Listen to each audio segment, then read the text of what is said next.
channel asibu yengmiriba kwai pumnamakpu ahanbamaktada Manipur Dreams ki maikaidagi adom taramna okshabaga loinana ngasisu adomkidamakta yamna maming leiraba film amakaki full explanation ama puduna lakshari hariba film asi 2012 ta release tawkraba Indian Tamil language action crime thriller romantic revenge movie amakakni Thaandavam film asigi director amasung writer Vijay amasung producer da Ronnie Screwvala ni film asida maruiba saktam langliba singde Siva Kumar amasung Kenny ki saktam langliba sangnai film actor Vikram Minakshi ki saktam langliba sangnai film actress Anushka Shetty amasung Sarai ki saktam langliba sangnai film actress Amy Jackson ni film asida Indian intelligence officer amana London da thokiba bomb blast attack amada marai bakthi kraba mahaki nupi amadi mission praja singh damakta matau karamna revenge amadi justice purakhibage haibagi wari paring amada suspense amaga loinana sagalakpa film amane maramasina film asigi wari haujadringagi mamoinana channel asida nauna sangbiragliba khwai pumnamakna channel asibu nushibiduna subscribe tawpinanaba haizari adudi hojik film asigi wari mayam da kudol tamjari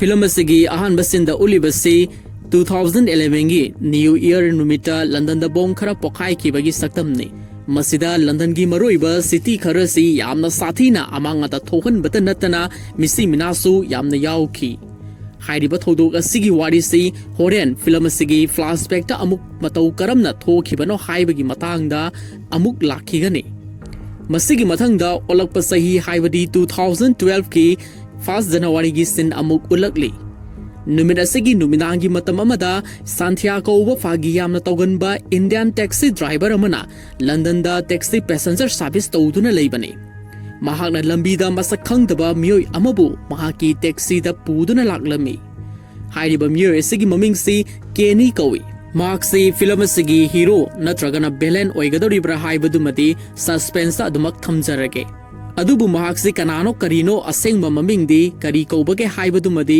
film asibu makhatana yengbiraba matamda soidana khanglakhani film asi hek horokpadagi hona suspense amada adumak puduna lakani asumna lakuna Leicester Square building amagi mapa yorokpada Kenny na taxi adu khamnana na bahairammi masidagi Kenny na building aduda blind stick ama pairaga kakhat khirami mahangna room amada changlakpada nipa amakhangna TV yengduna leirami mahaksi ka manungda changlakpa aduda nupa asina kanano haiduna laurami adubu Kenny gi masagadu urubadagi nupa asina nahak hojik phawa hinglamli haiduna pungak ngaktuna yengduna leirami masidagi Kenny na hairiba mistagadu top floor dagi langtharaktuna gari amagi mathakta tasilaktuna mafam adu maktadada sire managaduda makhada leihoba driver Santiana su hairiba asiba haksang adu urami asumna nongalakpada Kenny na London da thokriba bomb blast aduda seikhraba mi singi ningsing khoba maduda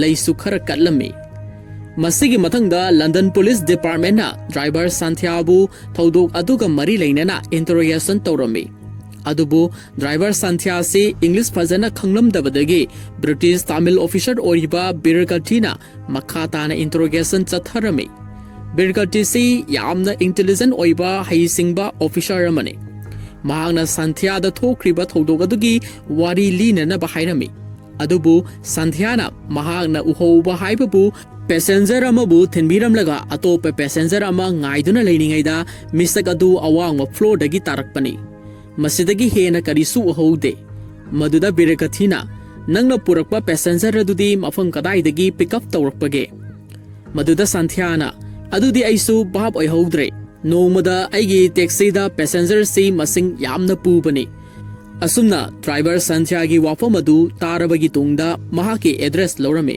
aduga makha taba darka oirakpa matamda amuk kauraklage haiduna thadok piki matamduda Birkatina dead body adu yenglaga misi asi suicide nate murder case ni haina atai officer singda phongdoklami masigi mathangda church amada Kenny na piano amagi fazaraba hymn sama khonglami hauzik ekhoina ubada Kenny si blind man la natragana sajinari bara haibadu ngaihaki matungda soidana khanglagani masigi mathangda hospital amada Birkatina laktuna Dr. Binaikamga unaduna dead body singatugi postmortem ki report yenglami Maduda officer asina siriba misi asi mother ke soidana oire haiduna doctor asigi mafam da phongdok lablaga mafam du thadok tuna amuk chatki mahakna hek sakhibaga doctor adugi machanupi sarana mapa da call tawraktuna yamna thuna function tawbam da laklo hairak masigi matungda London beauty pageant gi manamathum yenthokpagi thoram ama pangthoklami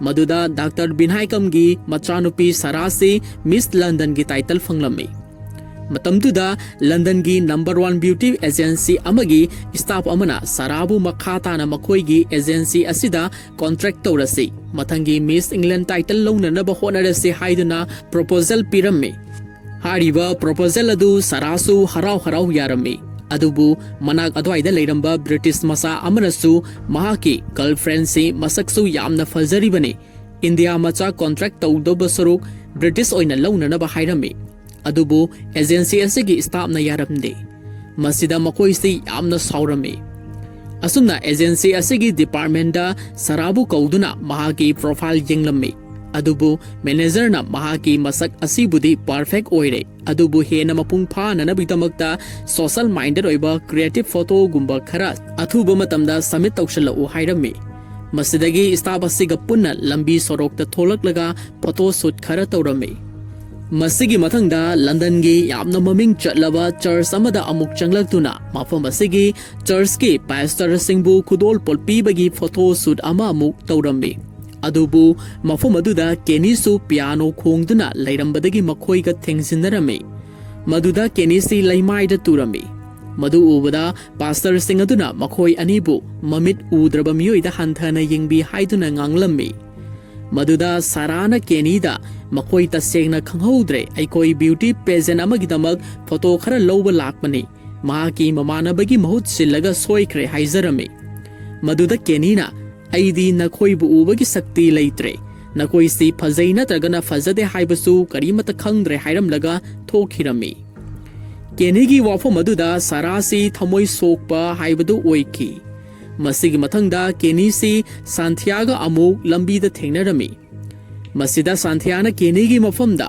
mamangi thogdoktugi matangda pau tamlammi nominaduda floor mathaktagi body ama tarakhi madugidamak aibu police na interrogation chathaki aidi thogdok aduda pakatkhibana nomin aduda nangwondagi bara fawa lohokidre ngasi thengnabasida aigi bara do pithoklamo maduda kenina Golf and Country Club building da amukta thenbiyo hairaklammi masidagi makhoi anisi mafam adu tana amuk laglammi masidagi kenina Santiago mapana ngairamna na ba hairamnaga mahakse building manungda sangkhirami kenina sanglakpada room manung asida nupi amasu leirami hariwi nupi asina kanano haina yinglammi adubu kenigi masak ubadagi mahakse senkhige tawrami adubu kenina mahakpu thauri melaga mapanda thadarakhi noalakpada Santiasi mafam dumaktada mahaki kar manungda kenibu ngaina adum tumthaduna leirame matamaduda police officer birkathina mahakpu tumba hawdoklami aduga mafam asida ngarang numidang kari thokibage haina muk hangki Santiana mahakti mahawsha gom customer service tawki mahaki customer ama building asidagi tholakpa ngairibani haina khumlame maduda officer asina nangna ngairiba customer adu masida uriba nupi sira haina kenel amada nupi adugi asiba haksang adu yenghanki madu urubada Santiasi ngakpana loikre masidagi mahakpo amuk inquiry tawrame officer birkathina numidaduda nahakna purakpa customer adugi leifam saong sakta kamdobage maduda Santiana mahaki leifam karimata khangdre aidi mahakpu numidangda hek aigi gari da tongbani mahak se common people ama oina su ui mahaki maithong su phajana uba phangdre maramasina misak asi laksan bada ngamdre haina khumlakhi maduda birkathina fare mathang nangna mahakpu thengnaba matamda aikhoida soidana pau pira u hairam laga mahakpu amuka su thadok pirakhi Santiasi mahaki barasu anirak piramdabagi mahaksu misagadu amuktanga thengnarabadi haina khalli masig mathangda sarasi kenina hek leiriba church aduda laktuna mahaka unarame matamsida sarana mahakpu mamangi thodok adugidamak apology tawrame adubu kenina mahaki wafam adu taramdana mapanda thokirame Masidagi Sarana Mahakpu Mahake apology adubu tabiyu haina tanazarame. Tanzaduda gari amana Kenibu Tengsinduna Mahaki Makongda Kara Soklame. Maduda Sarana Mahakpu Makoigi father na Puriba Hospital aduda Kenibu Layingba Pupiraki. Howzikti Kenisi Kaisu Toydokpa Asok Apan Haipadu Oidre. Saragi Mapana Howzikti Kudimak Yaifarabanina Mahaki Imungda Pau Pibi Krohaina Masanupida Pongdoki. Adubu Sarana Kenegi Kanamata Laitre Mahakse Orfani Haina Mapada Tamzarame. Tanzaduda Officer Birikatisu Dr. Binhaikam Go Unaba Changlaki. Matamduda Dr. Na Birikatida Mahaki Masanupi Sara Amadi Mamanava Keniga Sakang Maikang Nahalame. Adubu Numidasida Birikatina Kenisi Blindman Amani Haibasisu Kankirame. Masidagi Mahagna Kenegi Poto Ama Lona Mahaki Mobile da Kaplame. Aduga Kenibu Kona Amuk Unarasi Yamna Tuna Paro Hiram Laga Officer Birkatisi Room Adudagi Toki Getorame. Adubu Tanza Aduda Kenina Officer Birkatida Mr. Birkati Aigi Photo Adu Dilet Amukta Tobiyu Hirame. Wafam Aduda Officer City Ngak Panaloikre. Mamit Udraba Misak Amana Matau Karam na Mahaki Photo Bu Kape Kangibano Haiba Sida Mahak Pumngak Ngaki. Masidagi Mahakna Kenegi photo adu amuk delete taurame. Maduda Kenina thank you haina phongdoki. Numinasidagi Officer Birkatina Kenegi maramda karigumba khara tikatpa haurame. Masigi Makata Rakpada Kenisu Naba Faraduna Hospital dagi Sarana Mahakpu Church Tana Pubiraklame. Numinasida Kenina Mahaki piano da Mahaki Yamna Fazaraba hymns notes ki khara adu khonglame. Sarasi Howzikti Kenibu Karigumba Kara Kanba Horakle. Mahakpu Tapna close oining lapagumna Fauraki. Numidasidagi Hauna Sarana Kenegi Matung Queni Inava Horaklami. Amadi Mahakpu Tapna Nungsibasu Poglaki. Asumna Matam Ayamada Mabanisi Koiba Saminaba Horaki. Masigi Makatarakpadu Noma Kenina Mioi Amabusu Badarum da Hatoglami. Masigi Makatarakpada Saragidamag Mahaki Agency na Sinbiduna Interaction Program ama pangthoklami. Program asida Kenisu yawba laki. Maduda Saragi fencing na Mahakpu Miss England title loba tarabadi Makata na beauty pageant da khongdagadra natragana miyamgi seba tawgadra haina hangki. Maduda Sarana Aina karigumba Miss England gi title si loba ngamlabadi Aina kanagumba mamit uzadraba misak amabu taibang panbagi phajaba si uhananaba hotnabingani. Maduda miyam singna misagatu kanano haina hanglami. Matamduda Sarana Kenida kudumbi thillaga miyamda misagatu di nakoigi marakta famduna leiriba Kenini haina masak taklami. Saragi wafamadu tarubda Kenisi puk hagot kiduna mapanda thokhirami. Maduda Sarana Mahakpu Maki Wai Singadu Mapung Pana Tabi Ko Haina Tanazaraki. Tanzaduda Mamangi Togdog Amada Tengna Kraba British Masa Singadu Saraga Amuk Tengnarami. Maduda Makoina Sarabu Mahakpu Miss England gi title Sigi Hona Zariba Singadu Tok Nanaba Akanba Wafam Kara Pongdoki. Amadi Kenibu Sumakoina Karyam Kathai Nabirami. Tauriba Mongaduda Sarana Blindman Amada Hantana Tobigano Haizarami. Adubu Mioi Singaduna Saragi Wafam Adugi Mayokta Hanjin Tobirami. Tanzadu the Kanghodana Kenina Hairiba Mioi Singadubu Amumamtang Oina Pudaraki. Maduda Sarasi Kenigi Hai Singlaba Matik Magunaduda Pungak Ngakre. Amadi Mahaksibu Tasingna Mamitang Libera Natragana Toksinaribera Haina Kanzanarami. Asumna Kenina Mioi Singadubu Loina Fogairam Laga Mahaksi Mapamasi Tadotuna Yamna Tuna Satkirami. Adubu Mahaki Selfolama Sarana Kunki. Masigi Matangda Kenina Ahangba Lamhangabada Mahaki Haukraba Punsigi Wari Singbu Ningsinglakba Horaki. Asumna Filamasi Flashback da Amuk Puduna Laglami. Masida Ulibasi IPS Saratna Mahaki Surprising Puduna Muslim terrorist amagi Matakta operation ama changlami. Masina Maikayanida Akan Mamawongda Kut Thongnaraki. Maduda Sarat ki surprising bu terrorist singna matang hat kibana Hobjekti Mahakaktamak Ngai Horami. Maramasina terrorist singna Mahakpu arrest tauki. Adubu tanza asida miyoi amasu Muslim lalhobagi dress setsellaga makoigi marag aduda sanglakhi. Aduga saratpu phariba miyoi singdu nongmaina kaptuna hatkre. Madu urubada lalhoba singaduna nahak kanano aikoigi mi natabara haina hangki. Maduda miyoi asina mahaki maikhum lauthoklaga aidi nakhoigi mi natte. IFS officer Siba Kumar haibaduni hairamlaga lalhoba singadubu matang phudarakhi. Siba Kumar hairibasi atai kanasu natte film asigi main character oiriba Kenny bune. Mahaki asengba maming si Siba Kumar kawi. Mahak si duty masak khangba yamna intelligence leiba IFS officer ama oiramki. Asumna saratpu lalhoba singi makhutagi kanbirami. Numinasidigi hauna makhoy anisi yamna close oina amana amagi mateng pangnaduna ta laki. Masigi mathangda Ministry of Home Affairs ki mantri nasu Siba Kumar gi haithoi singthoi ba mathona adugi damag mahakpu thagatpa phongdoklami. Amadi saratna leiriba department asida mahakbusu punna thabak taunanaba hairami. Asumna sarat amadi Siba Kumar makhoy anisi room amatadada pulap punna thabak tauminarami. Nomadi makoy anina office ta leiringaida Siba Kumar gi mayumdagi postcard ama lakhi. Maduda Siba Kumar si yamna thuna luhonglani haibagi invitation card amasu yaurokhi. Madu urubada Siba Kumar si pungak aglami. Amadi mahak si mayumda haibadi Tamil Nadu gi khungang aduda laglami. Mahak na mayum halakpagi lambida mabu khangma miyoi singna Siba Kumar si luhonglagani haibadugi yamna harau okpirame. Makhoy na kahena harau zabagi maramdi Siba Kumar si achouba officer amasu oiribani. Adubu mahak luhongbagi chahi matang hendokraba miyoi amani. Maramasina imung manung singna mahak po yamna thuna masa khangandana nupi ama haina singnaduna luhongaduribani.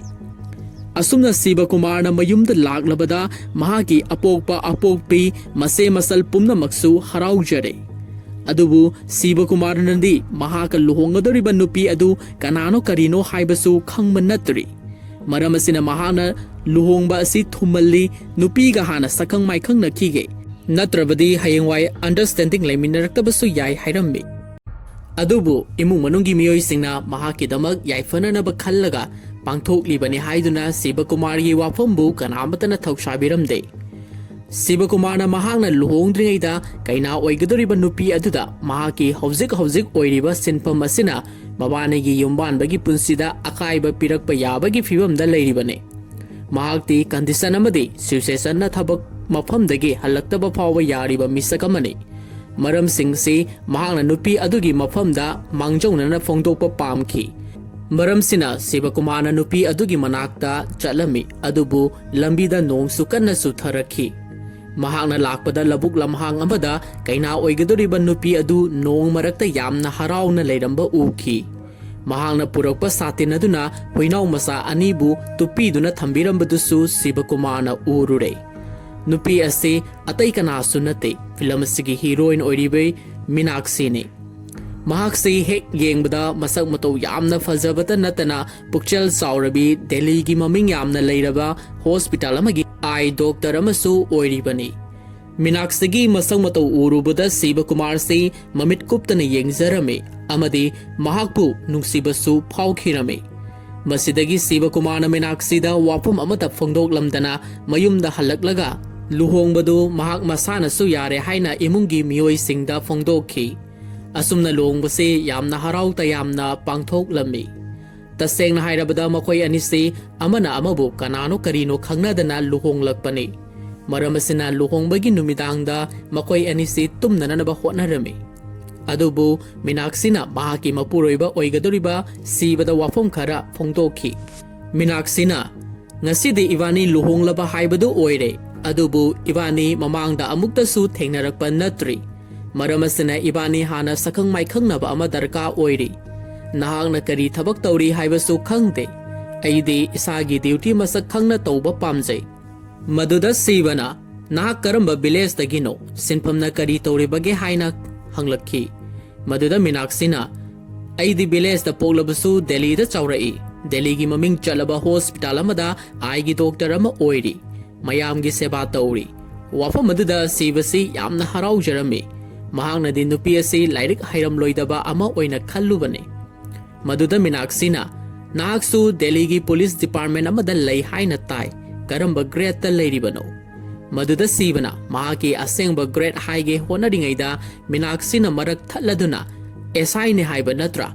Pare kaisu kaide adugidamak haidokpada ikaigadaba natte. Delhi Police Commissioner oiribadu aigi patient ne. Aina nahakpu soidana promotion gidamak hainabige. Wafam aduda sibasi haifam khangdana nokfet tawraga tuminna adumak leirami. Maduda Minaksina farenga sidagidi ibani sakhang mai khangnare. Madugi matungda friendship oisi. Aduga love oiraba matungda ivanigi luhongbagi ahing haibadu semlasi haina condition khara thamlakhi. Minaksigi wafam aduda sibasu karimata haidana yathoklami. Asumna mawanina luhonglabasu yumbanbagi karigumba relation amata thaminakhidre. Masigi makhatarakbada sibagi family na Minaksi hoigi khungangda amuk chalami. Nupi mayum yauraba matamda mahakpu Minaksigi kada famhallami. Matamduda sibana ka aduda tongan maming leiraba novel article kaya leirambadu ukhi. Mahakna Minaksi si lairik pabada ngaujabi miyoi amasuni haiba khanglakhi. Tanzaduda Minaksina yamna nungsiba piano gi note ama khongduna mayam pumnamakpu tahallami. Madusu sibana urure. Sibasu piano gi suraduda mahaksu yamna pamjana takhi. Asumna Minaksida leiramliba quality singaduda haujikti mahakidamak matik chabi nupi ama haibadu oiramle khansaduna yamna haraujarami. Asumna makhoisu amuk nupa mayumda halakhi. Lambida sibana Minaksida mahaki lairik amadi piano gi matang thagatpa phongdoklami. Amadi mahaksu hairiba fil singaduda ngaujaba misak amasuni haina haijinaduna Minaksina mahakpu pambinanaba hotnarami. Maduda Minaksina mahaki punsigi manglan amadi mangphaunaba ngamdre. Madudi world class level gi Research Foundation Hospital ama Delhi da linkatuna mamit uzaba phangjadraba miyoi singidamak seba towa pamjai haina sibagi mafamda phongdokhi. Hariba wafam asiga chap manana saranasu phongdoklakpadagi haukraba mahaki punsigi tangkak khara se ningsinglakpani. Asumna film se haujikti present day da amuk puduna lagli. Nongmadi officer birkathina driver Santhiabu murder case ki matangda phaduna thamlamme. Matamduda Santhiana paper amada Saragi beauty pageant ga mari leinana press conference pangthokibagi photo da Kenny gisu masak yauba thengnarakhi. Madu urubada Santhiana paper adu puraga officer in charge birkathi ki mafamda mahaki regular customer oiriba misaktu masida yauriba nipa asini haina taklammi. Masidagi birkathina Dr. Binaikam gi manakta amuk laktuna nipa asigi matangda wari sanarami. Matamasida Dr. Rasina nipa asi tasengna blind man amani. Mahakna matau karamna mi hatkaduribano aidi thajaba sungam ngamde haina tamkhi. Maduda officer Rasina Kenisi mahaki leifam kadaida oibazano khangbara haina hangki. Maduda Dr. na chapchaba leifam di khangde adubu mahaksu ayuk kudingi church amada piano he khongba satli haibadu madi khangle. Madudagi di thintaba tawdana Dr. bu puraga birakathina hairiba church aduda lakminarami. Church ki father aduga Kenny gi matangda wari sanarami. Father asina Kenny si ngasidagi tha taruki mamangda blind school amana mafam asida refer tawrakhibani mahaksi numidang wairam khudingi mafam asidagi he khanki haina tamlakhi. Masidagi London gi khwaidagi maming chatlaba blind school asida amuk lakminarami. Hairiba school asibu salairiba miyoi sigi maming si Daniel Case kawi. Mahaksi taseng na mamit udraba miyoi amani. Adubu mahakna human ecolocation gi field yamna khanghairaba expert ama oiri. Matang asida ecolocation hairibasi miyoibana mamit udrabasu anakpa amadi arapada leiriba posak singi leifam khangba ngamnaraba masagi sound wave ki vibration amadi eco adugi matingdagi yamna laina khangdokpa ngambagi sakti mahai adubuni. Haujikti officer asina Daniel ga Kenny gi matangda wari sanarami. Mahakna haibagi matung ina Kenny si mahaki nupina school asida ecolocation tambinanaba purakhibani. ꯃꯍꯥꯛꯁꯤ ꯃꯃꯥꯡ ꯆꯍꯤꯗ ꯊꯣꯛꯈꯤꯕ London bomb ꯕ꯭ꯂꯥꯁꯀꯤ ꯊꯧꯗꯣꯛ ꯑꯗꯨꯗ ꯍꯤꯡꯍꯧꯕ ꯃꯤꯁꯛ ꯑꯃꯅꯤ ꯊꯧꯗꯣꯛ ꯑꯗꯨꯗ ꯃꯍꯥꯛꯀꯤ ꯃꯃꯤꯠ ꯑꯅꯤꯃꯛ ꯁꯣꯛꯈꯤꯕꯅꯤ ꯍꯥꯏꯕ ꯋꯥꯐꯝ ꯑꯁꯤꯅꯤ ꯃꯔꯝ ꯑꯁꯤꯅ ꯑꯣꯐꯤꯁꯥꯔ ꯑꯁꯤꯅ ꯀꯦꯅꯤꯒꯤ ꯃꯈꯥ ꯇꯥꯕ ꯕꯥꯏꯑꯣꯗꯥꯇꯥ ꯊꯤꯒꯠꯄ ꯍꯧꯔꯛꯂꯝꯃꯤ ꯃꯍꯥꯛꯅ ꯀꯦꯅꯤꯒꯤ ꯐꯣꯇꯣ ꯑꯗꯨ ꯁ꯭ꯀꯦꯟ ꯇꯧꯗꯨꯅ ꯌꯦꯡꯕꯗ ꯃꯍꯥꯛꯁꯤ ꯁꯤꯕꯀꯨꯃꯥꯔ ꯃꯦꯟ ꯀꯨꯜ ꯁ꯭ꯄ꯭ꯔꯤꯠ ꯕꯤꯍꯥꯏꯟ ꯗ 2011 ꯕꯣꯝ ꯕ꯭ꯂꯥꯁ ꯍꯥꯏꯅ ꯊꯥꯔꯝꯃꯤ ꯃꯁꯤꯗꯒꯤ ꯈꯪꯂꯦ ꯃꯗꯨꯗꯤ ꯀꯦꯅꯤꯁꯤ ꯂꯟꯗꯟ ꯕꯣꯝ ꯕ꯭ꯂꯥꯁ ꯑꯦꯇꯦꯛꯇ ꯃꯦꯟ ꯑꯣꯏꯅ ꯆꯦꯟꯅꯕ ꯇꯦꯔꯣꯔꯤꯁ ꯑꯃꯅꯤ ꯍꯥꯏꯕꯁꯤꯅꯤ ꯍꯥꯏꯔꯤꯕ ꯋꯥꯐꯝ ꯑꯁꯤ ꯗꯥꯛꯇꯔ ꯕꯤꯅꯥꯏꯀꯝꯒꯤ ꯃꯐꯝꯗ ꯑꯃꯨꯛ ꯐꯣꯡꯗꯣꯛꯂꯝꯃꯤ ꯃꯁꯤꯗꯒꯤ ꯑꯃꯨꯛ ꯃꯆꯥꯅꯨꯄꯤ ꯁꯥꯔꯥꯒꯤ ꯃꯐꯝꯗ ꯋꯥꯐꯝꯁꯤꯡꯗꯨ ꯄꯨꯝꯅꯃꯛ ꯇꯝꯂꯝꯃꯤ ꯃꯗꯨꯗ ꯁꯥꯔꯥꯁꯤ ꯃꯄꯥꯒꯤ ꯋꯥꯐꯝꯗꯨ ꯊꯥꯖꯔꯗꯨꯅ ꯅꯣꯡꯃ ꯃꯍꯥꯛꯅ ꯈꯨꯟꯈꯤꯕ ꯁꯦꯜ ꯐꯣꯟ ꯑꯗꯨ ꯆꯦꯛ ꯇꯧꯔꯨꯕꯗ ꯑꯟꯅꯣꯟ ꯅꯝꯕꯔ ꯑꯃꯗꯒꯤ ꯚꯣꯏꯁ ꯃꯦꯁꯦꯖ ꯑꯃ ꯂꯥꯛꯂꯝꯃꯤ ꯃꯗꯨꯗꯤ ꯉꯁꯤ ꯅꯨꯡꯊꯤꯜ ꯄꯨꯡ 4 ꯇꯥꯕ ꯃꯇꯝꯗ ꯆꯦꯜꯁꯤꯒꯤ ꯁ꯭ꯀꯥꯏꯋꯦ ꯁ꯭ꯇꯤꯜ ꯀꯝꯄꯅꯤ ꯑꯃꯒꯤ ꯑꯣꯅꯔ ꯑꯣꯏꯔꯤꯕ ꯚꯤꯛꯇꯔꯕꯨ ꯍꯥꯠꯂꯣ ꯍꯥꯏꯕ ꯋꯥꯐꯝ ꯑꯁꯤꯅꯤ ꯃꯗꯨ ꯎꯔꯨꯕꯗꯒꯤ ꯁꯥꯔꯥꯅ ꯃꯄꯥꯗ ꯑꯃꯨꯛ ꯀꯣꯜ ꯇꯧꯔꯛꯇꯨꯅ ꯃꯦꯁꯦꯖ ꯑꯗꯨꯒꯤ ꯋꯥꯔꯣꯜꯁꯤꯡꯗꯨ ꯈꯪꯍꯜꯂꯛꯈꯤ ꯃꯗꯨꯒꯤ ꯃꯇꯨꯡꯗ ꯑꯣꯐꯤꯁꯥꯔ ꯕꯤꯔꯀꯇꯤꯗ ꯑꯃꯨꯛ ꯃꯊꯪ ꯇꯝꯂꯝꯃꯤ ꯃꯁꯤꯒꯤ ꯃꯇꯨꯡ ꯁꯥꯔꯥꯅ ꯌꯥꯝꯅ ꯊꯨꯅ ꯍꯥꯏꯔꯤꯕ ꯃꯐꯝ ꯑꯗꯨꯗ ꯇꯦꯛꯁꯤ ꯇꯣꯡꯗꯨꯅ ꯂꯥꯛꯈꯤ ꯑꯗꯨꯕꯨ ꯃꯍꯥꯛꯅ ꯇꯣꯡꯂꯛꯂꯤꯕ ꯇꯦꯛꯁꯤ ꯑꯗꯨ ꯁꯟꯊ꯭ꯌꯥꯒꯤ ꯇꯦꯛꯁꯤ ꯑꯃꯨꯛ ꯑꯣꯏꯔꯝꯈꯤ ꯁꯟꯊ꯭ꯌꯥꯅꯗꯤ ꯃꯐꯝ ꯑꯗꯨꯗ ꯃꯍꯥꯛ ꯆꯠꯄ ꯉꯝꯂꯣꯏ ꯑꯇꯣꯞꯄ ꯇꯦꯛꯁꯤ ꯑꯃ ꯑꯣꯏꯅ ꯍꯥꯌꯔ ꯇꯧꯕꯤꯌꯨ ꯍꯥꯏꯖꯔꯝꯃꯤ ꯑꯗꯨꯕꯨ ꯁꯥꯔꯥꯅ ꯗꯕꯜ ꯐꯦꯌꯔ ꯄꯤꯔꯒꯦ ꯍꯥꯏꯗꯨꯅ ꯂꯥꯛꯈꯤꯕꯅꯤ ꯑꯁꯨꯝꯅ ꯁꯥꯔꯥꯅ ꯏꯟꯗꯁꯇ꯭ꯔꯤ ꯑꯗꯨꯗ ꯊꯨꯡꯂꯕꯗ ꯃꯐꯝ ꯑꯗꯨꯗ ꯀꯦꯅꯤꯅ ꯃꯤꯑꯣꯏ ꯑꯃꯕꯨ ꯌꯥꯝꯅ ꯁꯥꯊꯤꯅ ꯐꯨꯗꯨꯅ ꯂꯩꯔꯝꯃꯤ ꯇꯟꯖꯥꯗꯨꯗ ꯗꯥꯛꯇꯔ ꯕꯤꯅꯥꯏꯀꯝꯁꯨ ꯑꯣꯐꯤꯁꯥꯔ ꯕꯤꯔꯀꯇꯤꯒ ꯄꯨꯟꯅ ꯃꯐꯝ ꯑꯁꯤꯗ ꯂꯥꯛꯃꯤꯟꯅꯔꯝꯃꯤ ꯁꯣꯝꯗꯅ ꯀꯦꯅꯤꯅ ꯚꯤꯛꯇꯔꯕꯨ ꯍꯥꯠꯂꯒꯦ ꯍꯥꯏꯗꯨꯅ ꯀꯦꯅꯤꯅ ꯍꯥꯠꯅꯅꯕ ꯍꯣꯠꯅꯔꯝꯃꯤ ꯑꯗꯨꯕꯨ ꯁꯥꯔꯥꯅ ꯃꯐꯝ ꯑꯗꯨꯗ ꯆꯪꯂꯛꯇꯨꯅ ꯀꯦꯅꯤꯕꯨ ꯆꯦꯟꯈꯤꯕ ꯌꯥꯔꯣꯏ ꯅꯍꯥꯛ ꯉꯁꯤꯗꯒꯤꯗꯤ ꯄꯨꯂꯤꯁꯅ ꯐꯥꯔꯗꯕꯅꯤ ꯍꯥꯏꯗꯨꯅ ꯚꯤꯛꯇꯔꯕꯨ ꯀꯜꯂꯝꯃꯤ ꯍꯥꯏꯅꯔꯤꯕ ꯇꯥꯟꯖꯥꯗꯨꯗ ꯄꯨꯂꯤꯁ ꯄꯥꯔꯁꯣꯅꯦꯜꯁꯤꯡꯁꯨ ꯃꯐꯝ ꯑꯗꯨꯗ ꯊꯨꯡꯂꯛꯈꯤ ꯑꯃꯗꯤ ꯃꯍꯥꯛꯄꯨ ꯑꯦꯔꯦꯁ ꯇꯧꯅꯅꯕ ꯀꯣꯏꯁꯤꯜꯂꯛꯈꯤ ꯑꯗꯨꯕꯨ ꯀꯦꯅꯤꯅ ꯌꯥꯝꯅ ꯍꯩꯅ ꯁꯤꯡꯅ ꯁꯟꯊ꯭ꯌꯥꯒꯤ ꯀꯥꯔ ꯑꯗꯨ ꯊꯧꯗꯨꯅ ꯆꯦꯟꯈꯤꯅꯅꯕ ꯍꯣꯠꯅꯔꯝꯃꯤ ꯃꯇꯝꯗꯨꯗ ꯁꯥꯔꯥ ꯑꯃꯗꯤ ꯁꯟꯊ꯭ꯌꯥꯁꯨ ꯀꯥꯔ ꯑꯗꯨꯗ ꯄꯨꯂꯞ ꯌꯥꯎꯁꯤꯜꯂꯛꯈꯤ ꯃꯁꯤꯗꯒꯤ ꯀꯦꯅꯤꯅ ꯍꯥꯏꯔꯤꯕ ꯀꯥꯔ ꯑꯗꯨ ꯊꯧꯗꯣꯛꯈꯤꯗꯨꯅ ꯄꯨꯂꯤꯁꯁꯤꯡ ꯑꯗꯨꯗꯒꯤ ꯅꯥꯟꯊꯣꯛꯄ ꯉꯝꯂꯛꯈꯤ ꯑꯗꯨꯕꯨ ꯃꯍꯥꯛꯇꯤ ꯃꯃꯤꯠ ꯎꯗꯕꯅꯤꯅ ꯇꯨꯔꯦꯜ ꯑꯃꯗ ꯃꯈꯣꯏꯒꯤ ꯀꯥꯔꯗꯨ ꯇꯥꯁꯤꯜꯂꯝꯃꯤ ꯃꯁꯤꯒꯤ ꯃꯊꯪꯗ ꯚꯤꯛꯇꯔ ꯑꯣꯐꯤꯁꯥꯔ ꯕꯤꯔꯀꯇꯤꯅ ꯀꯧꯈꯠꯇꯨꯅ ꯊꯣꯛꯈ꯭ꯔꯤꯕ ꯊꯧꯗꯣꯛ ꯑꯗꯨꯒꯤ ꯃꯇꯥꯡꯗ ꯋꯥꯍꯪ ꯄꯥꯎꯍꯪ ꯆꯠꯊꯔꯝꯃꯤ ꯚꯤꯛꯇꯔꯅ ꯍꯥꯏꯔꯤꯕ ꯃꯤꯑꯣꯏ ꯑꯗꯨ ꯄꯩꯁꯥꯒꯤꯗꯃꯛ ꯑꯩꯕꯨ ꯍꯥꯠꯅꯅꯕ ꯍꯣꯠꯅꯔꯛꯄꯅꯤ ꯍꯥꯏꯅ ꯇꯝꯖꯜꯂꯝꯃꯤ ꯇꯟꯖꯥꯗꯨꯗ ꯄꯨꯂꯤꯁ ꯄꯥꯔꯁꯣꯅꯦꯜ ꯑꯃ ꯂꯥꯛꯇꯨꯅ ꯏꯁꯤꯡꯗ ꯇꯥꯁꯤꯟꯈ꯭ꯔꯕ ꯒꯥꯔꯤ ꯑꯗꯨꯕꯨꯗꯤ ꯔꯤꯀꯚꯔ ꯇꯧꯔꯦ ꯑꯗꯨꯕꯨ ꯃꯈꯣꯏ ꯑꯍꯨꯝꯗꯤ ꯊꯤꯕ ꯐꯪꯗ꯭ꯔꯦ ꯃꯥꯡꯈ꯭ꯔꯦ ꯍꯥꯏꯅ ꯐꯣꯡꯗꯣꯛꯈꯤ ꯁꯣꯝꯗꯅ ꯃꯥꯡꯈ꯭ꯔꯦ ꯍꯥꯏꯔꯤꯕ ꯁꯥꯔꯥ ꯑꯃꯗꯤ ꯁꯟꯊ꯭ꯌꯥ ꯀꯦꯅꯤꯒ ꯄꯨꯂꯞ ꯄꯨꯟꯅ ꯃꯍꯥꯛꯀꯤ ꯂꯩꯐꯝ ꯑꯗꯨꯗ ꯂꯩꯃꯤꯟꯅꯔꯝꯃꯤ ꯑꯗꯨꯕꯨ ꯀꯦꯅꯤꯒꯤ ꯃꯃꯤꯠ ꯎꯗꯕꯒꯤ ꯈꯨꯗꯣꯡꯆꯥꯕ ꯂꯧꯔꯗꯨꯅ ꯃꯐꯝ ꯑꯗꯨꯗꯒꯤ ꯂꯣꯟꯅ ꯃꯕꯥꯅꯤꯁꯤ ꯆꯦꯟꯊꯣꯛꯔꯛꯈꯤ ꯇꯥꯟꯖꯥꯗꯨꯗ ꯅꯨꯄꯤ ꯑꯃꯁꯨ ꯃꯐꯝꯗꯨꯗ ꯒꯥꯔꯤ ꯊꯧꯖꯤꯜꯂꯛꯇꯨꯅ ꯃꯈꯣꯏ ꯑꯅꯤꯕꯨ ꯆꯦꯟꯈꯤꯗꯅꯅꯕ ꯑꯃꯗꯤ ꯀꯦꯅꯤꯁꯤ ꯅꯈꯣꯏꯅ ꯂꯥꯟꯅ ꯈꯜꯂꯤꯕꯗꯨ ꯂꯧꯗꯅꯅꯕ ꯋꯥꯐꯝ ꯐꯣꯡꯗꯣꯛꯂꯛꯈꯤ ꯅꯨꯄꯤ ꯑꯁꯤꯒꯤ ꯃꯃꯤꯡꯁꯤ ꯒꯤꯇꯥ ꯀꯧꯏ ꯃꯍꯥꯛꯁꯤ ꯕꯣꯝ ꯕ꯭ꯂꯥꯁ ꯑꯗꯨꯗ ꯁꯤꯈ꯭ꯔꯕ ꯃꯤꯑꯣꯏ ꯑꯃꯒꯤ ꯅꯨꯄꯤꯅꯤ ꯃꯍꯥꯛꯅ ꯕꯣꯝ ꯕ꯭ꯂꯥꯁ ꯑꯗꯨꯗ ꯁꯦꯟꯅꯔꯤꯕ ꯃꯤꯑꯣꯏꯁꯤꯡꯒꯤ ꯃꯔꯝꯗ ꯌꯥꯝꯅ ꯐꯖꯅ ꯃꯨꯟꯅ ꯈꯪꯂꯝꯃꯤ ꯃꯔꯝꯁꯤꯅ ꯃꯍꯥꯛꯅ ꯀꯦꯅꯤꯕꯨ ꯔꯤꯚꯦꯟꯁ ꯈꯔꯒꯤꯗꯃꯛ ꯈꯨꯠꯂꯥꯏ ꯑꯣꯏꯅ ꯁꯤꯖꯤꯟꯅꯔꯤꯕꯅꯤ ꯃꯁꯤꯒꯤ ꯑꯀꯨꯞꯄ ꯋꯥꯔꯤꯗꯤ ꯃꯈꯥ ꯇꯥꯔꯛꯄꯗ ꯈꯪꯃꯤꯟꯅꯔꯁꯤ ꯃꯁꯤꯗꯒꯤ ꯒꯤꯇꯥꯅ ꯀꯦꯅꯤꯒꯤ ꯍꯧꯈ꯭ꯔꯕ ꯄꯨꯟꯁꯤꯒꯤ ꯋꯥꯔꯤꯗꯨ ꯑꯃꯨꯛ ꯃꯈꯥ ꯇꯥꯔꯛꯇꯨꯅ ꯐꯤꯂꯝꯁꯤ ꯐ꯭ꯂꯥꯁꯕꯦꯛꯇ ꯑꯃꯨꯛ ꯄꯨꯗꯨꯅ ꯂꯥꯛꯈꯤ ꯃꯇꯝꯗꯨ ꯁꯤꯕ ꯑꯃꯗꯤ ꯃꯤꯅꯥꯛꯁꯤ ꯃꯈꯣꯏ ꯑꯅꯤꯁꯤ ꯂꯨꯍꯣꯡꯂꯕ ꯃꯇꯨꯡꯗ ꯃꯁꯥ ꯃꯁꯥꯒꯤ ꯗ꯭ꯌꯨꯇꯤ ꯑꯃꯨꯛ ꯇꯧꯕ ꯍꯧꯔꯛꯈꯤ ꯗꯣꯛꯇꯔ ꯃꯤꯅꯥꯛꯁꯤꯁꯤ ꯍꯣꯁꯄꯤꯇꯥꯜꯗ ꯊꯕꯛ ꯄꯨꯃꯤꯟꯅꯔꯤꯕ ꯃꯔꯨꯞ ꯃꯄꯥꯡꯁꯤꯡꯗ ꯁꯤꯕꯕꯨ ꯃꯍꯥꯛꯀꯤ ꯃꯄꯨꯔꯣꯏꯕꯅꯤ ꯍꯥꯏꯅꯁꯨ ꯃꯁꯛ ꯇꯥꯛꯆꯈꯤ ꯃꯈꯣꯏ ꯄꯨꯝꯅꯃꯛꯅ ꯃꯍꯥꯛꯁꯤ ꯏꯆꯝ ꯆꯝꯕ ꯑꯦꯁꯥꯏ ꯑꯃꯅꯤ ꯍꯥꯏꯅ ꯑꯗꯨꯃꯛ ꯈꯜꯂꯝꯃꯤ ꯅꯣꯡꯃꯗꯤ ꯁꯔꯠ ꯑꯃꯗꯤ ꯁꯤꯕ ꯃꯈꯣꯏ ꯑꯅꯤꯁꯤ ꯐꯥꯏꯜ ꯑꯃ ꯄꯨꯊꯣꯛꯇꯨꯅ ꯃꯨꯟꯅ ꯌꯦꯡꯃꯤꯟꯅꯔꯝꯃꯤ ꯍꯥꯏꯔꯤꯕ ꯐꯥꯏꯜ ꯑꯗꯨ ꯏꯟꯗꯤꯌꯥꯒꯤ ꯅ꯭ꯌꯨꯀ꯭ꯂꯤꯌꯔ ꯁꯥꯏꯟꯇꯤꯁ ꯔꯕꯤ ꯀꯧꯕ ꯑꯃꯕꯨ ꯃꯃꯥꯡꯒꯤ ꯋꯤꯛꯇ ꯃꯍꯥꯛꯄꯨ ꯃꯤꯍꯥꯠ ꯊꯤꯅ ꯍꯥꯠꯄꯤꯈ꯭ꯔꯦ ꯃꯍꯥꯛꯁꯤ ꯂꯩꯕꯥꯛ ꯑꯁꯤꯒꯤ ꯑꯔꯣꯟ ꯑꯊꯨꯞꯀꯤ ꯑꯣꯏꯕ ꯅ꯭ꯌꯨꯀ꯭ꯂꯤꯌꯔ ꯈꯨꯠꯂꯥꯏ ꯁꯥꯕ ꯃꯤꯑꯣꯏ ꯑꯃꯅꯤ ꯑꯗꯨꯕꯨ ꯃꯍꯥꯛꯅ ꯄꯥꯏꯔꯝꯕ ꯐꯥꯏꯜ ꯑꯗꯨꯗ ꯌꯥꯝꯅ ꯃꯔꯨꯑꯣꯏꯕ ꯁꯤꯀ꯭ꯔꯦꯠ ꯐꯣꯔꯃꯨꯂꯥꯁꯤꯡ ꯌꯥꯎꯔꯕ ꯐ꯭ꯂꯣ ꯆꯥꯔꯠ ꯑꯃ ꯃꯥꯡꯈ꯭ꯔꯦ Madugi case adu nahak leitabana aina oina paihobani wafam aduda Kenina yamna sexinna case adu handle tonanaba honau hainasu support tawrami. Masigi mathangda makoy anisi Kenigi quarter aduda punna lakminaduna mahaki nupi minaksiga sakang maikhang nahalami.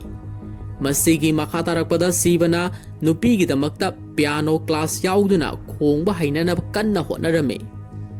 Hawjikti mahaksu piano fazana khongba haire amadi noma minaksina khongkhiba keynote sing adu hawjikti Sivakumar su yamna fazana khongba ngamle. Nomadi Sivakumar minaksida call tawraktuna Tagore Gallery da hawjik mak laktaba yade unasi haiduna kaurakhi. Adubu minaksina mahakti aruba operation ama tawri faraktarani haina call adu kakthatkhi. Masidagi minaksina mahaki duty loiraba matungda mapuroibana kaurakhiba mafam aduda nungairaroi khanduna amuk lakhi. Adubu mafam aduda thunglaba matamdadi miyoi kanamata leiramdre. Manak aduda security person amakhak leiba uramme. Maduda minaksina mafam asida Sivakumar kauba miyoi ama laklambra.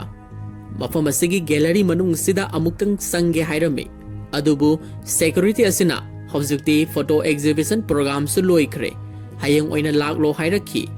Adubu minaksina amuktang chance pipiyu hairaduna gallery manungda sanglakhi. Adubu angakpadi manungduda thelamliba painting sing adu loinamak yonkre. Aduga modern art ki painting khaktamak khaktuna thamlamle. Maduda security aduna madam na hawjik leigaduriba painting amata yaudre. Sumnage art painting khaktamak ngaihore. Masisu aikhoigi sar Sivakumar mahakidamak khaktuna thamlamle haina phongdokhi. Masidagi minaksina mahaki mapuroibana thawaina mahakpu kauribase mahakna pamjaba modern art ki painting sing adu leinananabagi oiramkhi. Asumna minaksi si wakal nuaitana mayumda halakhi. Aduga mahaki mapuroibada operation aduna maram oiraga lakpa ngamhaudre haina tamjarami. Amadi mabani si ngasidagi friend oirabani haina su phongdokhi. Maduda Sivakumar si yamna haraujarami. Hawjikti friend oirabanina matam kharagi manungda mawanigi nungsinabagi lambida khongdaragani khalladuna amuka henasu harauba haibadu oikhi. Masigi makatarakpada minaksigi birthday numin amada Sivakumar minaksigi mafamda propose tawge khalladuna kanna hotnarami. Adubu minaksigi moong mataw aduda nungsi phongdokpa ngamlamde. Masigi mathangda intelligence department ki senior officer na urgent meeting ama kauduna Sivakumar amadi Sharat ki mafamda mangkhraba flow chart adugi matangda wafam khara khanarami.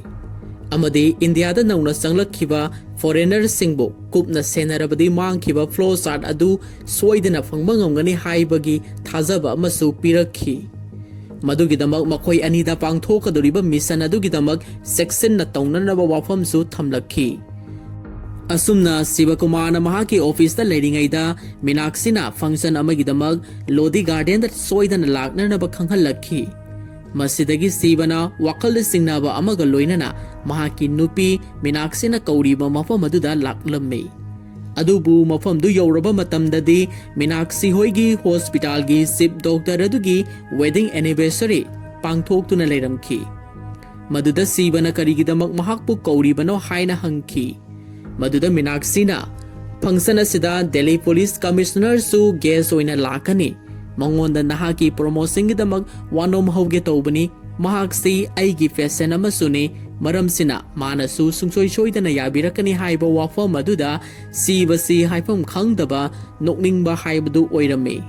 Ngaihaki matungda commissioner su laktuna Dr. Minaksiga unarame. Aduga mahaki mapuroibaga su sakhang maikhang nahalame. Adubu Delhi Police Commissioner na Sivakumar hek ubamaktada. Sir, adom su function asida yaubiramle. Yamna thajade sarna mafam asida leiramgani haibasi. Ngasigi function asibu asoiba kari kari leiribage takpiu hairame.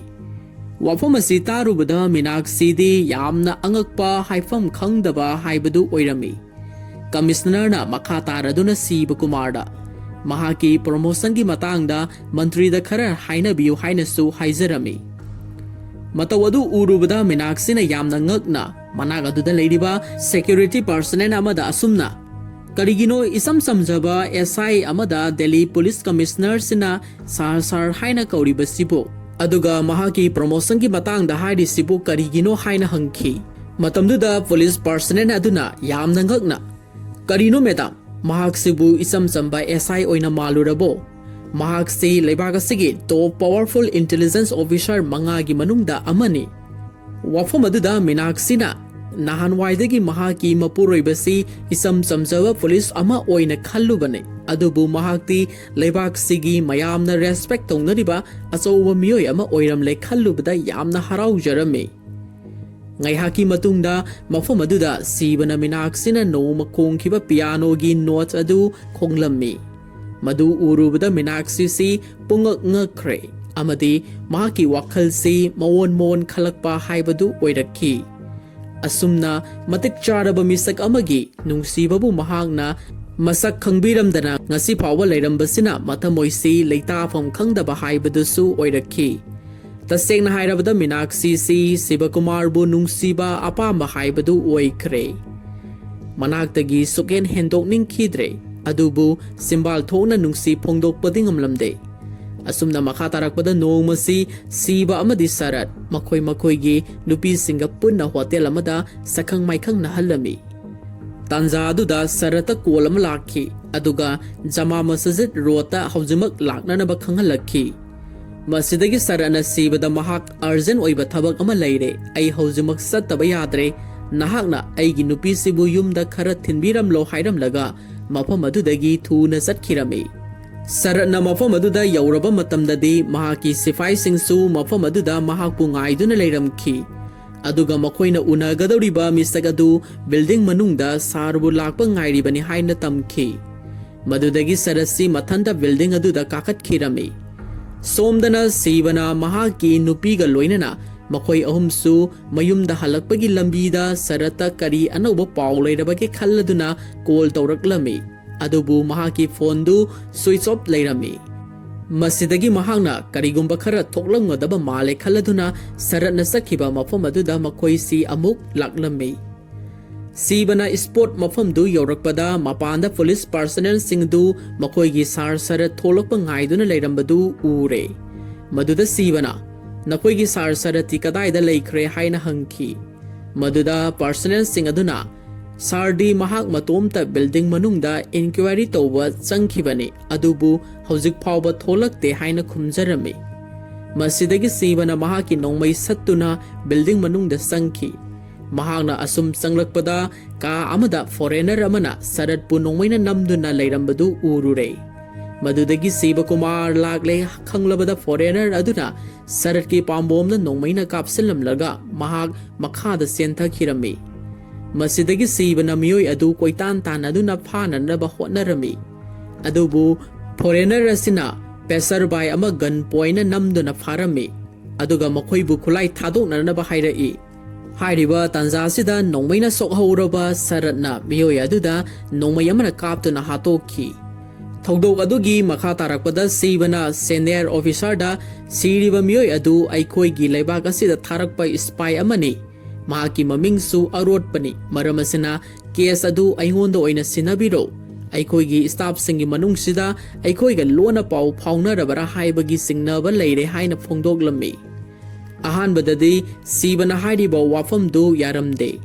case adu saratna adumak paihallage hairakhi adubu minister na case adu sibada oina sinakhro haina pressure pirakpadagi case adu saratagi sibana amuk paikhirami masigi mathangda hospital da soktuna leiriba saratki manakta laklaga nahakna pairamba case tu nangna soktuna leibadagi aina amuk makha tana paire hojikti nangki nateng pangbirage aikhoigi irakta spy khara yaurambagi mami tare masi yamna thuna khangdok haudaba yadre maduda saranasu ayaba pirakhi masidagi sibana foreigner miyoi adugi mafamdagi fanglakhiba polam seiram sing pumnamak mahakna yamna kupna yenglammi maduda debit kauba London da leiba high quality LED product company Ladex kauba amada thabak tauba miyoi amagi document ama phanglammi Masidagi sibana hairiba London gi Lidex company asida makhoi gi mangkraba flow chart adu soidana kanagumba amana huralaga purambasu yai haiba wafam se mahangna yamna kanna thajarakhi maram sina mahangna senior officer gi ayaba lauraga London da bahag se aronba spy ama oina chatlaga yengsiluba pame natrabadi aikoi gi leibag asigi arona thupki oiba khutlai nuclear gi weapon singi maramda loina makhangkhiba tare haiduna akan mawafam phongdokhi maduda officer asina su ayaba pirami amade London da nahakpu aikoi gi retired IPS officer Kenny koba miyoi amana nahakpu airport ta soidana oglamgani mahakka mafam aduda yamna section na leiraga makhoi gi kari secret oiba paug leibage haibadu update tawra u haiduna su sinarame asumna sibana hairiba mission adugidamak London da sanaraba sem sare mahaki marup saratasu salamdagi mikupta unaduna mahaki nupi minaksibu matam kharadi yengsinbiramu haina su phongdoklame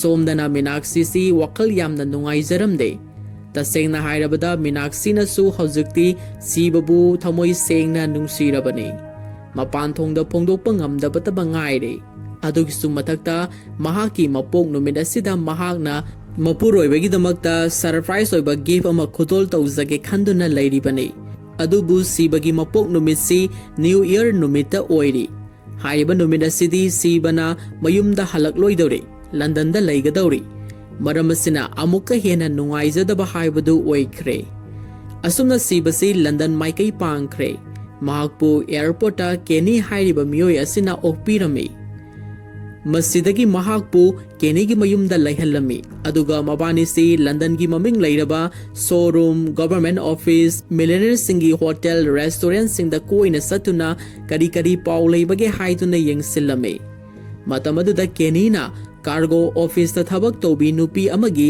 masaksu taklame masida sibana nupi asigi matung amuk inaratuna mahakpu paisa piduna supnagi minute tara khaki oiba mission amagi damak cargo office manungda sangminanaba naklame mission asigi damak Kenny amadi sibana su hacker ama nektuna cargo office ki manung amadi mapangi camera amadi light khudimak minute tara khaki oina shutdown taunanaba plan tawki asumna sibana nupi asiga punna cargo office da lona sanglaktuna mahakna purakhiba debit hairiba miyoi adugi document store room da sanglakhi sibana mahaki store da koying yengbada pen drive amasu phanglami adubu tanza aduda British police sing su mafam aduda lakle haiduna makhoi si thuna yangna senthoraki adubu siba si khanghodana makok ngaurakhi maram sina senma ngamlamde masidagi British police singna mahakpu phananaba hotnarami adubu sibana police sing adubu yamna haina singna phudarami aduga makhoidagi nanthok-tuna selakpada lamhang abada gyan mangduna turami mahangna gyan tarakpada Kenny hoina leiramba yumduda changlakhi adubu mafam aduda Kenny di leiramdre sibana mahangna phanglakhiba pen drive adu scan tawduna yengobadadi blank oiramkhi masidagi mahakna sangluba mission adu karigumba khara lawtunaba yawkhre haibasi mahak singnarakle masidasu natana mahakna mission changlakpada maram sadana kok ngorkhiba adu mahakna mission changlamnaida hotel amada sa thakhi hairiba sa aduda karigumba khara hapsen khre haibasi tapna hobjikti gyan tarakhi masidagi mahakna morning gi paper amada mahakna cargo office manungda sangkhibagi photo ga konana mahakpu wanted lauramba adusu thengnare thokriba thodok singdu matau karamna lig oiram libano aduga Kenny na mafam khangdana thiba khanglaktaba asida mahaki mafamda karigumba kharadi namthak tobire haiba wafam asine masigi makha tarakpada sibana Kenny thiba tholakpada British cop singna mahakpu ubada phananaba koitan tanarakhi adubu sibana cycle ama thoduna miya marak aduda lituna thorakhi mahakna asum selakpada lambida Kenny ga amuk thengnarami amadi makhoi ani se yamna safety oiba mafam amada thokriba thodok adugi matangda wafam khara sengdoklami maduda Kenny na nahakna aiga laiminaramba nupidu aigi asengma nupi gitadu natte aigi nupidi terrorist group amana phajin khibani aduga aingonda nahakpu mafam asida soidana lakani matam aduda nahakpu hatkadabani natrabadi mahaki nupisu hatkani haiba wafam asini maram sina ibanina sathakiba mission kudimak toksinaba ngaktani masi pumnamaksi nahaku masak munna khangba kanagumba amagi mastermind oigani haujikti nangbu London police singnasu wanted laukre maram asina nahak soidana pharani khangbadagi aigi nupibudi thadok pirakle haujikti nangidamak ai mateng panglage aibu thajau hairakhi asumna wari sanaringai sida kenigi manakta leiramba nupidu restaurant amada lakpa mabani na ure masidagi nupi asigi matung inaraktuna yengubada restaurant asigi ka amada mahakna singnaramba miyoi khudimak mathang pullamba thengnakhi maduda pen drive amasu puthoktuna paisaga kusinakhi basu ure masidagi khangle madudi mangkhriba flow chart adu pen drive manung asida yaukhre adubu hairiba flow chart adu kanaguma miyoi kharada paisagi namak yonthokre haibasi siba amadi kenina haujikti mayek sengna khangle madudagi sibana thodok adugi matangda India da leihoriba mahaki mamanaba sarata wafam kudimak call tawduna tamki maduda sarana siba nang haujik kadai da leibage pumnamak nahakna namit mangna urabara haina hanglakhi maduda sibana hoi aigi imit mangna ure haina khumlaga mahaksi mathakta amuk yengkhalubada ngasagi restaurant aduda saratsu yaudun leirambadu sibana mayak sengna ukhre mapam aduda saratna makhoigi marakta yauduna leiramba aduda siba amadi kenisi kham thengna angakpa haibadu oire madudagi saranasu sibabu makhada leire haibadusu mahangna ukhre masidagi mahangna mapamdu thadoktuna thuna yangna sen khirami haujikti sibana mangkhriba flow chart adu mangba nate saratna lona huralaga London gi agency amada paisagi damak yonthoklambani aduga mahakpu phananaba hotnarambasu saratna tawramba plan pumnamak oiramle haiba khangkhirami mamangda thokriba thodok khudimak saratna mastermind oiduna leiramle haiba wafamsi haujikti mayek sengna khangle masidagi mahakna sarata call amuk tawrakhi maduda saratna thokriba thodok khudimak aina plan tawkhiba ngaktani nangbu London da salhankibasu ainani maduda sibana karigidamak aduk phatraba thabagadu tawruribano haina hangki maduda saratna mangkraba flow chart adu aina London gi agency amada paisagi damak yonthokibani aigi isanupa aduna cancer narakpa matamda aigi department na mateng ama fawo pangbi khide maram sina aina paisa laihodabana isanupa gi punsibusu kanmangam khide aduga nangna department asida lakpa numit adudagi aibu kanamatana respect tobi khidre aina thamoi sengna department gi honajaba pumnamaksu mahaidi nahakna phangle maramasina aina sinkhiba plan ne maduda sibana madufana oiduna nangna toriba thabak-tudi aikoigi government gi mayoktani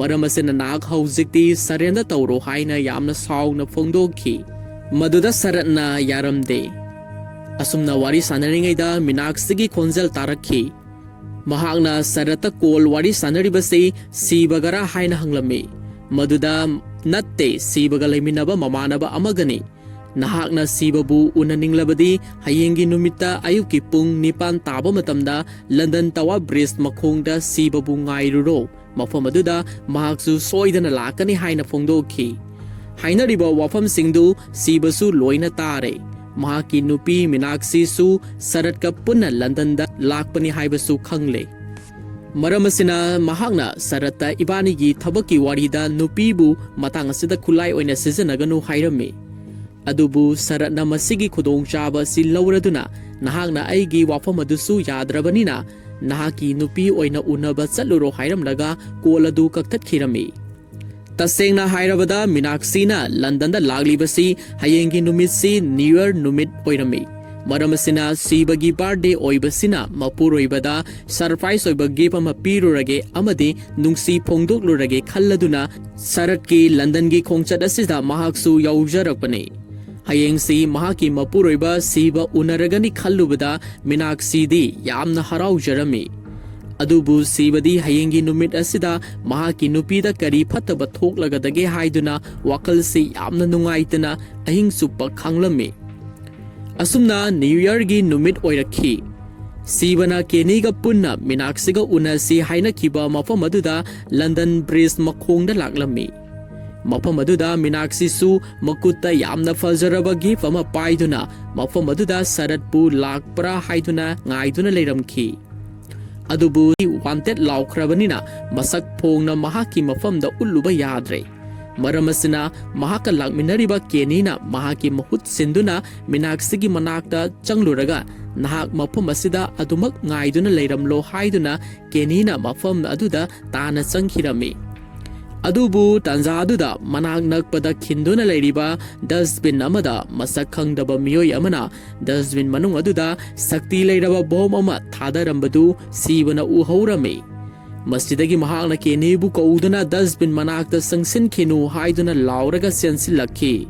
Adubu Sibagi Konzel Tarabada Minaksina Mahaki Mapuri Basu Lakle Kangladuna Mamai Lay Tok to Yenglakpada Sibana Mahaki Maikaitam na Sensilakpadu Mahanastu Urure Masidagi Minaksina Sibabu Harau na Kaujaduna Mahaksu Sensinki Minaksina Mahaki Maikaitam na Sensilakpadu Urubada Sibana Minaksibu Maikai Asom na Laklaganu Haiduna Laurami Adubu Minaksinadi Harau Mankibana Sibagi Wafamadu Tawaina Tasaludre Tanza Sida Kanghodana Makoi Ahumgi Marakta Bom Adu Pokhairaki Masida Makoi Ahumsi Bom na Pandana Yamna Sathina Soglame Mafamaduda Keni Amadi Mapuroi Babu Unazaragani Kanjaruba Minaksi Makoi Animakti Sirame Aduga Sibana Numida Sida Sathina Sokibadagi Mahaki Mamit Ani Asi Matam Supagi Oina Blind Oi Kirame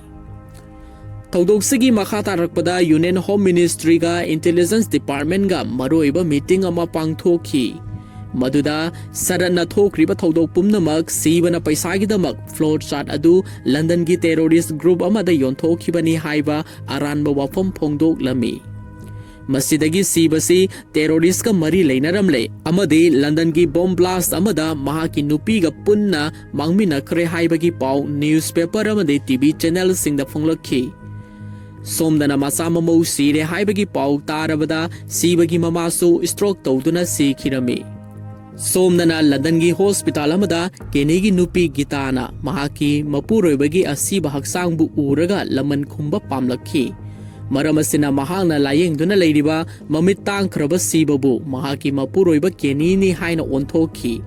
Havzikti, Mahaku, Sibagi Mahut Keni Oina Saduna, Gitaga Punna Leminaraki.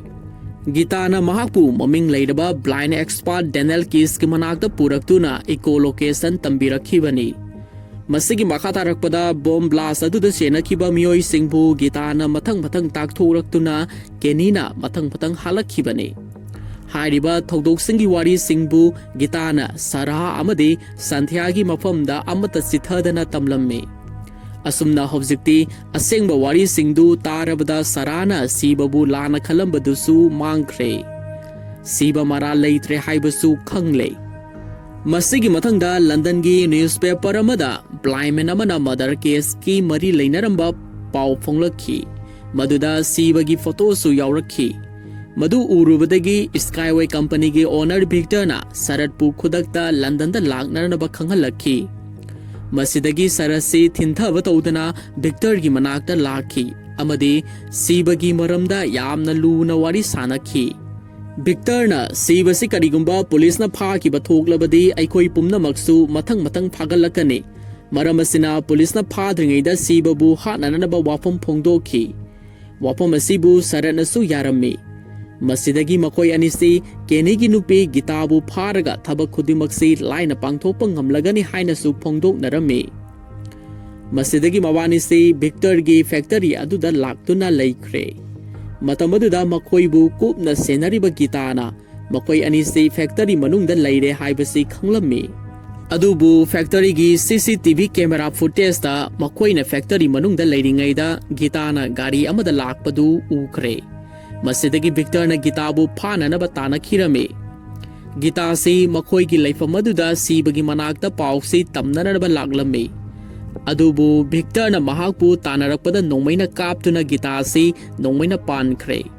Adubu Gita na si bagi manaktam na sensilaktu na ख्वाइदगी main accused ओइरिबा Victor अमदि सरत मफम असिदा लैरे हाइना तमलमलगा गीतासु मफम असिदा सीरे मसिदगी Victor न सीबगी मनाक्ता संगसिल्लक्तुना सीबबु नोंमैना नमदुना फारमी मदुदा असाउबन मई हौरबा सीबना विक्टरबु यामना साथीना फुदरखी अमदि महाकपु मफम अदुमक्तदा हातोक्लमी तांजा अदुदा officer बिरकतीसु मफम असिदा लाक्तुना येंगसिल्लमी अदुबु मफम असिदा सरा खक्तमक लोतुना लेरमखी अदुगा साथियागा सीबगगदे Victor की factory दा चटमिनख्रे Sarana थोखरिबा थौदो पुमनमक officer बिरकती की मफम दा अमत सिथदना तमलमी मसिदगी ऑफिसर असिना अमुक विक्टर की फैक्टरी दा लाक्तुना येंगसिनखी सोमदना फैक्टरी मनुंगदा सीबना चंगलक्तुना सरत का फुनबा हौरखी सरना महाकी पुंसीबु मांगहनबता नत्तना महाकी नुपीबुसु हातोक पिखरे हाइदुना करेम नबीरखी